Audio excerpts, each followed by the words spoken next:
So talk about that a little bit, Patrick. And, I think what you raised is sort of the distinction between kind of organizational leadership and, individual. If you had to kind of paint some characteristics of good organizational leadership or what that really means, because I think if we were to go and we were open to click online and look at the annual reports of, major companies, we look at the values and we look at the mission and we look at all this stuff.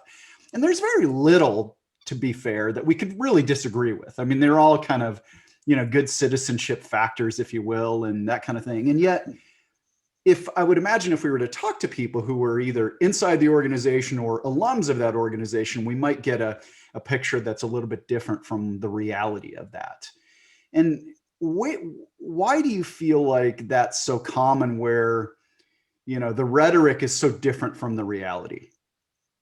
That's a great question. I think if we could all solve that, we'd be in really good shoes. But I think there's some things we can look at for sure. First of all, Mike, you're absolutely right. I've been in enough of the executive offices and companies and organizations talking about the culture of the business, and I've had those situations where you ask the question to the CEO or senior leader. You say, "Tell me about the culture of your organization," and you all can imagine you're in that moment. She or he wheels around, they kind of spin on their chair, they point to the values statement on the wall, and they go, "That's what we're all about." And you can look at that value statement, and heck, it's almost generic, right? You look at the list of things, it's pick one off a list of 20 type of thing, because they're going to have up there collaboration, communication, trust, professionalism, loyalty, maybe something about entrepreneurial spirit, thing. And then at the bottom, they usually have something like, "and have fun doing all of the above" type of statements. And my answer usually back to them is that, "No, that's great. I love that. That's wonderful language. Must have taken a lot of time to get those words right and all those type of things. But tell me about your culture." Because as Peter Drucker said, culture eats strategy for breakfast. So you can tell me this is what it is, but what's really going on out there? And you might say, "Well, what's culture?" Well, culture is kind of, it's how the majority of people behave the majority of the time. It's the written and unwritten systems and norms of an organization. That's what your culture is. It's the language of your organization.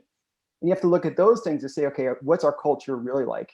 In other words, if I say we really care about collaboration, but I see everybody independently working, everybody saying, "I've got this," everybody trying to have this Herculean effort and go ta-da and show what they've done, collaboration is really not happening there necessarily, right? Or if it's about integrity, but I hear people talking one way to their face and another way behind their back, that's not integrity, right? So you have to think, what are we really getting from the culture?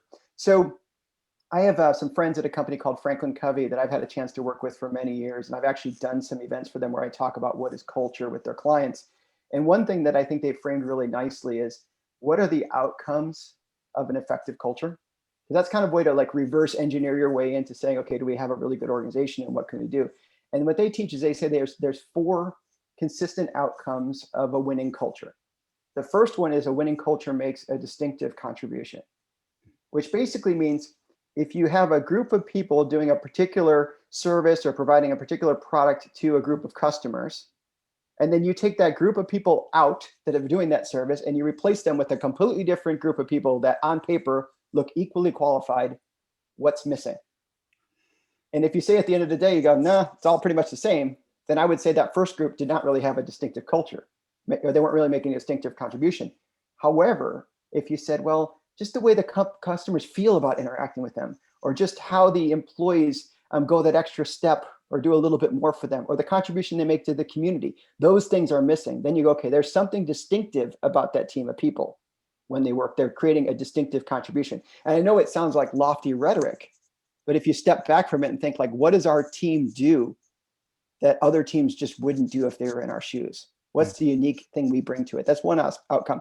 The second one is, a really good culture creates engaged employees. Makes sense, right? Now, I'm not Pollyanna. I mean, work is work some days, and not everybody's walking into work on every Monday morning, high-fiving in the hallway, or even turning the Zoom screen on without a big cup of coffee, handy. But like, the employees care, they're passionate, they argue, and not just to be difficult or contrarian, they argue because they're trying to find a better solution, right? So you have engaged employees.